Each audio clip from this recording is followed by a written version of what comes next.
राज्याचे उपमुख्यमंत्री अजितदादा पवार यांचं गेल्या आठवड्यात बारामती विमानतळावर अपघाती मृत्यू झाला। त्यातून धडा घेत देशातील सर्व लहान विमानतळं आधुनिक आणि सुसज्ज व्हावीत यासाठी केंद्र सरकारकडे पाठपुरावा करणार आहे, अशी माहिती खासदार धनंजय महाडिक यांनी पत्रकारांशी बोलताना दिली। दरम्यान धुक्यामुळे विमानतळाची दृश्यमानता कमी होती, त्यातूनही अपघात झाल्याची शक्यता असावी, असं खासदार महाडिक म्हणाले।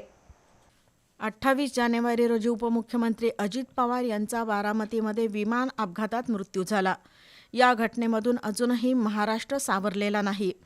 या पार्श्वभूमीवर खासदार धनंजय महाडिक यांनी मत व्यक्त केलं।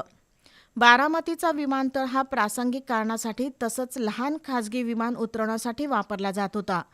त्यामुळे या विमानतळावर फारशी सुरक्षा व्यवस्था किंवा अत्याधुनिक तंत्रसामुग्री नाही। याउलट कोल्हापूर विमानतळ आता सर्वच दृष्टीनं परिपूर्ण झाला आहे।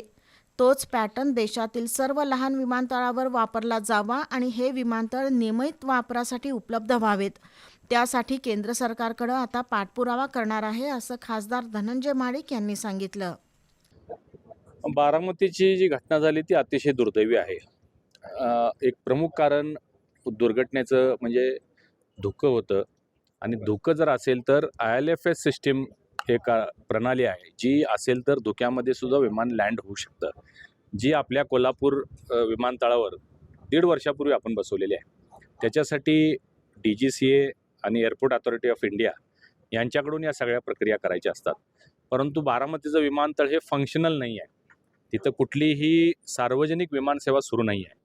ते सध्या फक्त प्रायव्हेट विमानांनी चॉपर लँड होतात, इतक्यापुरतंच मर्यादित होतं। त्यामुळे या सगळ्या व्यवस्था तिथं झालेल्या नव्हत्या। परंतु कालच्या दुर्घटनेनंतर अशा पद्धतीचे अनेक देशामध्ये असणारे एअरपोर्ट्स आहेत, त्या ठिकाणी या सगळ्या सुविधा आता बंधनकारक केल्या जाणार आहेत आणि परिपूर्ण असं कोल्हापूरचं विमानतळ आहे त्याच पद्धतीचं विमानतळ सगळी व्हावीत यासाठी आता मी भविष्यात केंद्र स्तरावर पाठपुरावा करणार आहे।